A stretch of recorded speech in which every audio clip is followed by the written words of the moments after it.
आपको पता है भारत अब अंग्रेजों से कैसे बदला ले रहा है? वो ऐसे कि पहले अंग्रेज हमारे साथ फूट डालो और राज करो की पॉलिटिक्स करते थे, लेकिन अब हम उनके यहाँ पर फूट डाल रहे हैं। बताओ, ये दिन भी देखना बाकी था। ये नया इंडिया है जो कि कॉलोनाइजर के यहाँ पर फूट डलवा देता है, दो इंग्लैंड वालों को आपस में भिड़वा देता है। और ये काम किया है इंडियन क्रिकेट ने, बल्कि स्पेसिफिकली आईपीएल ने। आईपीएल की वजह से दो इंग्लैंडी आपस में भिड़ चुके हैं और उनकी लड़ाई इस वक्त क्रिकेट की दुनिया में बहुत फेमस है। असल में बात है आरसीबी से रिलेटेड। आरसीबी का एक प्लेयर है, नाम है जैकब बेथल। इस खिलाड़ी को इंग्लैंड में बड़ी इज्जत की निगाह से देखा जाता है और इंग्लैंड के प्लेयर्स इस पर बड़ा दांव लगाते हैं। जैसे हमारे यहाँ पर शुभमन गिल, यशस्वी जायसवाल और वैभव को भारतीय क्रिकेट का फ्यूचर बताया जाता है, वैसे ही जैकब बेथल को इंग्लैंड क्रिकेट का भविष्य बताया जा रहा है। और इस वजह से कई इंग्लैंड के पूर्व क्रिकेटर उनको हाई रैंक करते हैं और चाहते हैं कि वो हर जगह अच्छा प्रदर्शन करें और इंग्लैंड का नाम रोशन करें। तो ये जो कंट्रोवर्सी अभी हो रही है, इसकी जड़ थी आईपीएल के टाइम पर, जब जैकब बेथल आरसीबी की टीम का हिस्सा थे और वहां पर उनको आरसीबी की टीम में जगह नहीं मिल रही थी, क्योंकि प्लेइंग 11 में 4 विदेशी खिलाड़ी ऑलरेडी खेल रहे थे। ये बात इंग्लैंड में कई लोगों को पसंद नहीं आ रही थी, खास करके इंग्लैंड के पूर्व ओपनर एलिस्टर कुक को। उन्होंने अपने पॉडकास्ट पर इस बात का विरोध किया कि आरसीबी इतना बढ़िया टैलेंट लेकर अगर उनको खिला नहीं सकती तो फिर इंग्लैंड क्रिकेट बोर्ड को ऐसे हाथ पैर धर के बैठना नहीं चाहिए और जैकब बेथल को वापस इंग्लैंड बुला लेना चाहिए, जिससे कि वो इंग्लैंड में डोमेस्टिक क्रिकेट खेल सके।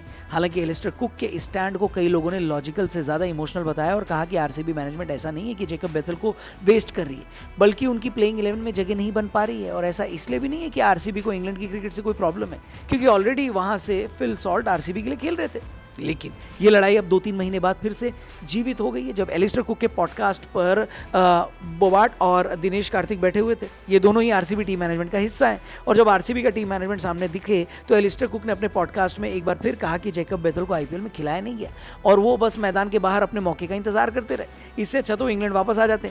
इसके जवाब में दिनेश कार्तिक ने समझाया कि भाई जैकब बेथल आरसीबी के लिए कॉन्ट्रैक्टेड प्लेयर है और अगर एक प्लेयर इंजर्ड नहीं है तो उसको पूरे आईपीएल में वैसे ही अपनी फ्रेंचाइजी के साथ रहना पड़ता है जैसे फ्रेंचाइजी उसको रखना चाहे। अगर फ्रेंचाइजी चाहे तो उसको 14 के 14 मैच खिला दे, नहीं तो फिर एक भी मैच ना खिलाए। ये बात एक खिलाड़ी को तभी पता चल जाती है जब वो अपना नाम आईपीएल ऑक्शन में डालता है। तो जैकब बेथल लीगली इस वक्त आरसीबी को छोड़ नहीं सकते थे। दिनेश कार्तिक ने कहा कि अगर सभी प्लेयर इस तरह से सोचेंगे कि मुझे तो प्लेइंग 11 में जगह नहीं मिल पा रही है तो मैं अपने घर वापस चला जाता हूं, तो इस हिसाब से तो टीम के पास सिर्फ 11 प्लेयर्स रह जाएंगे और इसीलिए अगर किसी प्लेयर को इससे प्रॉब्लम है तो वो आईपीएल के लिए अपना नाम ही ना डाले। बात तो सही है। आरसीबी के डायरेक्टर ऑफ क्रिकेट ऑपरेशंस मो बोबाट ने भी कहा कि अगर जैकब बेथल नहीं भी खेले तो उनको आईपीएल में अच्छा खासा एक्सपीरियंस मिला है। उन्होंने विराट कोहली जैसे लेजेंड के साथ ड्रेसिंग रूम शेयर किया। इंडिया के सभी मेजर ग्राउंड का अब उनको एक्सपीरियंस हो गया है और ये चीज इंग्लैंड के लिए भी फायदेमंद है, क्योंकि अगर आप मानते हैं कि इंडियन क्रिकेट टीम इस वक्त दुनिया की सबसे बड़ी क्रिकेट टीम है तो इंडिया को हराना सम्मान की बात है और इंडिया की कंडीशन समझकर जैकब बेथल इंडिया के खिलाफ ही बेहतर खेलेंगे। हालांकि सर एलिस्टर कुक को यह बात बिल्कुल समझ नहीं आई और उन्होंने कहा कि आईपीएल से आने के बाद जैकब बेथल ने जो इंटरनेशनल क्रिकेट खेली है उसमें वो फ्लॉप रहे हैं, क्योंकि उनके पास मैच प्रैक्टिस नहीं थी। और ये बात काफी खराब है, क्योंकि इंग्लैंड का क्रिकेट जैकब बेथल के लिए आरसीबी या फिर फ्रेंचाइजी क्रिकेट से ज्यादा बड़ा है। तो भैया बात एकदम सीधी है, अगर आपको अपना प्लेयर नहीं भेजना तो आप सीधे उसको नो ऑब्जेक्शन सर्टिफिकेट मत दो। मतलब भैया चाहते हैं कि उनका प्लेयर पैसा भी कमा ले, भैया चाहते हैं कि उनके प्लेयर को आईपीएल का एक्सपीरियंस भी मिल जाए और भैया चाहते हैं कि उनका प्लेयर इंडिया की कंडीशन भी अच्छे से समझ ले। लेकिन जब भैया के प्लेयर को प्लेइंग 11 में मौका नहीं मिलता तो भैया कहते हैं कि ये तो अन्याय हुआ है, इसको वापस बुला लो।